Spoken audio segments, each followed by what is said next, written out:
The Forgotten Room.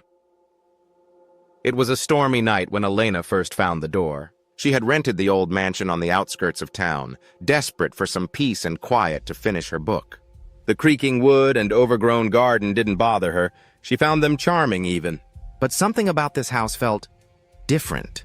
The air was thick, and no matter how much she tried to ignore it, there was a feeling in her chest that something was watching her.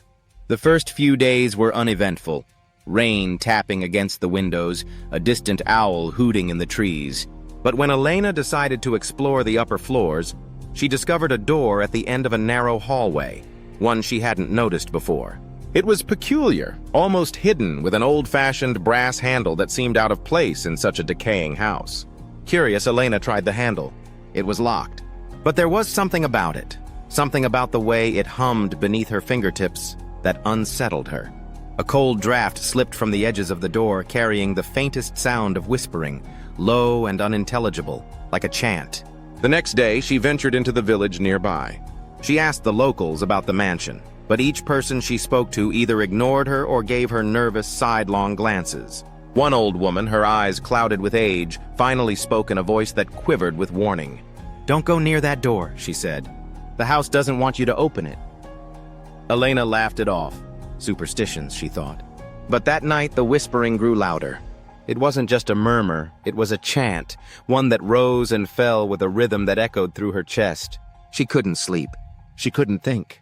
The door was calling her. At midnight, she made her way back down the dark hallway. The whispers beckoned, louder than ever. Her heart thudded in her chest, but she couldn't stop herself. She found an old key on the mantel, unexplained, untouched. It fit the door. With trembling hands, she turned the key, and the door creaked open. Inside, the room was dark, suffocating, covered in dust and webs.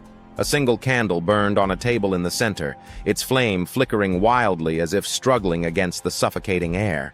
But the most terrifying thing was the figure in the corner, pale, twisted, and hunched, as though it had been waiting for years. It stood, its head tilted at an unnatural angle, eyes black and hollow.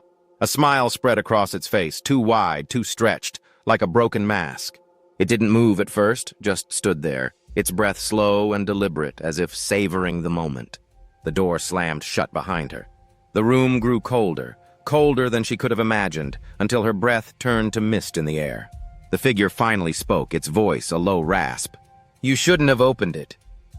Her legs shook as she backed into the wall, but the creature didn't come closer. It stayed still, watching her, the smile never fading. Then, with a sudden movement, it reached out, its hand impossibly long, its fingers thin and skeletal, tipped with nails that gleamed like knives.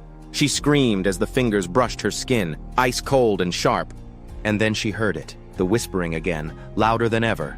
"Welcome back," it said. "You've been gone so long." In that moment, Elena realized what the room was. It wasn't a forgotten space, it was a trap, a prison. The creature hadn't been waiting for her. It had been waiting for whoever came next to open the door. She wasn't the first, and she wouldn't be the last. The whispers continued to grow, and as the room swallowed her whole, Elena's final scream was lost to the darkness. And the door, it locked again, silent, waiting.